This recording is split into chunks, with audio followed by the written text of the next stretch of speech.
To discuss the week in politics, I was joined earlier by Industry Minister Arthur Sinodinos and Shadow Infrastructure Minister Anthony Albanese for our late debate.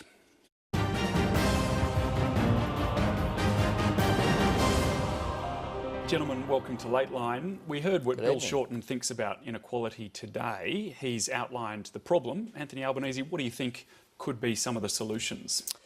Well, what we know is that before you get to a solution, you've got to identify the problem, and we have certainly done that as a party in recent times. What we're saying is that we need to address the current taxation system whereby PAYE taxpayers, ordinary working families, earning money to put food on the table of their families, are paying more than their fair share.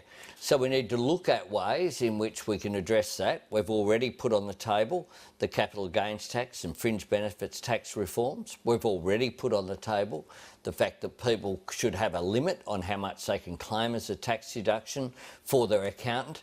And there are other measures that we'll look at. So should those sort of measures go further? I mean, should we go further on negative gearing, capital gains, family trusts? I think we've got it right when it comes to the housing affordability package, but we'll look at a range of other measures and make announcements at the appropriate time. Inequality's at a 75-year high, and we know that the direction of this government that has seen big tax cuts essentially for people on my income, whereas people at the lower and middle end have missed out, let alone people who've lost, for example, their energy supplement. We know that the system isn't working for the majority of people at the moment, and it needs to be addressed. Minister, do you think we have a major problem with inequality? Well, all of us in Australia want people to have a fair go and have a go, and we want people to have as many jobs as possible. If you want to have an economy where, you know, the goods and services and incomes are equally spread or more fairly spread, the most important thing is to get people into work. So the focus has got to be on equality of opportunity, removing the barriers to people getting into the workforce, helping to educate and train people for the workforce, helping them now with the pace of change accelerating, be able to train and retrain for the jobs of the future. So I think it's about equality of opportunity. Bill Shorten, to me, today seemed to focus too much on divvying up the existing pie rather than how we grow the pie and make sure everybody has a fair go in getting an increased share of the pie. Otherwise, what you end up doing, you make it sound like a zero-sum game, and that's what he does. It's almost like you've got to keep putting taxes up. You've got to be very careful how you do that, because you can run out of people at the top end to keep putting taxes up on. You start raising more taxes on the middle, and then you get into the situation where you're actually deterring people from wanting to work longer because they feel every extra dollar they're going to be paying half of that to the taxman. Well, so we have got to have incentive. He's got to talk more about incentive and risk-taking if he wants to motivate people to grow the pie. Well, David, the nurses out there earning $50,000 a year know that they're paying more tax than many people who earn 10 times or 20 times that amount. I'll stop you there because Bill Shorten actually spoke about the nurses today, and he was referring specifically to family trusts. Have a listen to what he had to say. Almost all of this is perfectly legal.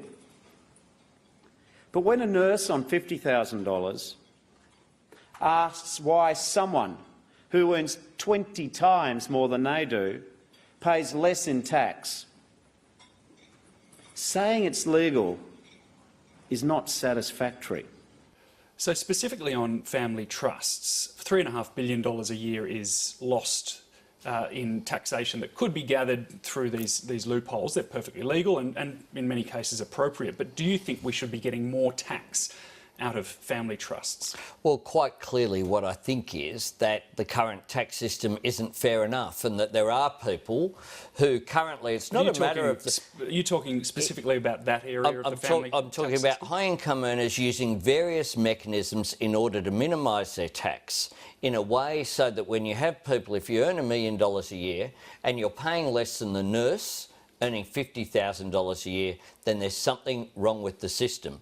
And a fair society is an inclusive society. And the other thing is that Arthur, to take up what Arthur said with respect, we're not talking about just maintaining the existing pie and carving it up differently. What we're saying is that greater equality is also good economics, because people at the lower end and middle end, of course, don't save their income, they spend it. They spend it, they create jobs, they create that economic activity. So there is a lot of evidence from economists that shows that good equality is also good macroeconomic policy, as well as good policy in terms of social justice. Arthur Sinodinos. I'm a bit of a veteran of the tax wars. In 2001, we looked at taxing trusts as like companies, and there was a huge backlash. And where did it come from? A lot of it came from small business and from family farms and the like. So these structures are quite widespread throughout the economy, and they're not being used for tax dodging. Often they're used as a way of saving income for later or whatever. But it is skewed towards the wealthy. They are the ones getting the most Well, you can say that of this. almost anything in the tax system, that if you're better off, you may have more of an opportunity to take advantage of the provisions of the tax law. The important thing here is that this is the thin end of the wedge. Labor talk about how they're going to crack down on just one part of town because politically they think that'll sound great. But ultimately, if you keep spending money and spending keeps going up, you'll be taxing people more and more of that burden falls on particularly low and middle income earners. We saw this week the announcement of the creation of a Home Affairs Department, a super department. Dennis Richardson is very well respected by both sides of politics and probably more credentialed than anyone around at the moment. This is what he had to say about it. There is a reasonable argument in respect of immigration and bringing immigration closely together.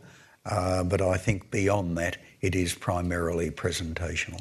Primarily presentational. Arthur Sinodinos, what do you think he meant by that? Well, you'd have to ask Dennis what he meant, but I'll tell you what the Prime Minister meant. Well, I can tell you what I think he meant, which is Sure. that he's talking mostly about optics, Well, i.e. I politics reject that here. because after the election, the Prime Minister was briefed by his department about options around something like this. He asked for work to be done on it over the subsequent period without interfering in the normal day-to-day work of those agencies.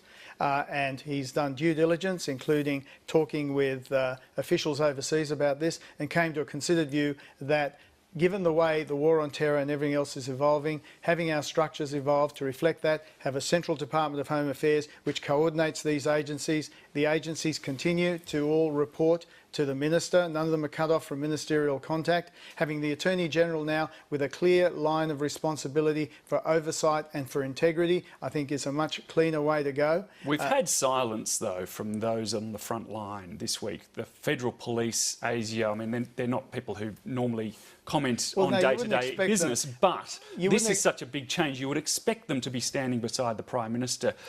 Was that silence somewhat unsettling? Well, I don't think I'd read anything of the silence. As you say, it's not their role to be going out there providing public commentary. And remember, at the end of the day, this is a Westminster system. The Prime Minister takes responsibility for the machinery of government and the structures of government. And I'm satisfied from the work I observed that he did due diligence on why it was necessary to go down this route.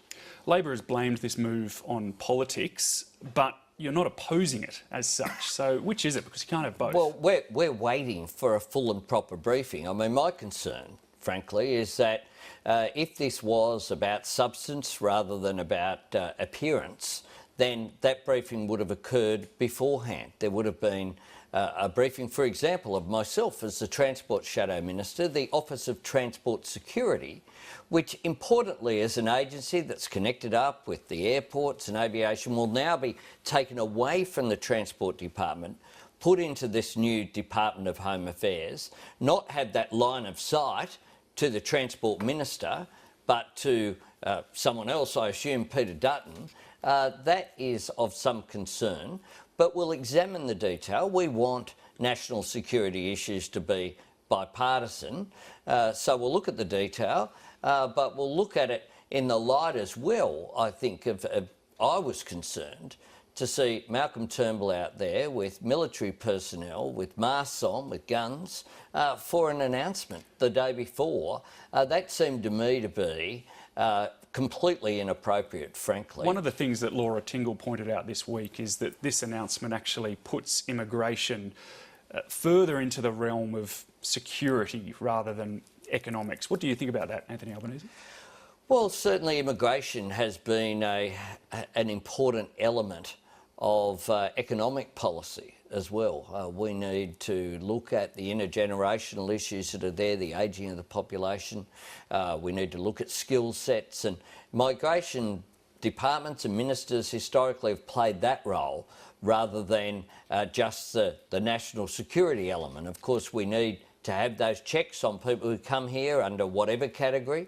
But I think it's a legitimate point to ask, as part of the briefings that we get, for what are the implications for immigration policy and its oversight of removing it from what's been its traditional space. Is the government sending a signal here that it believes immigration is more of a security issue than an economic one? I don't believe so, but it is more complicated than it used to be.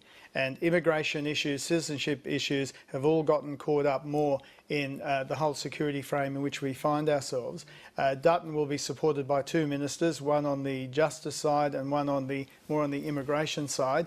But he's an experienced immigration minister, and I think he was keen to retain that overall policy-setting responsibility for immigration.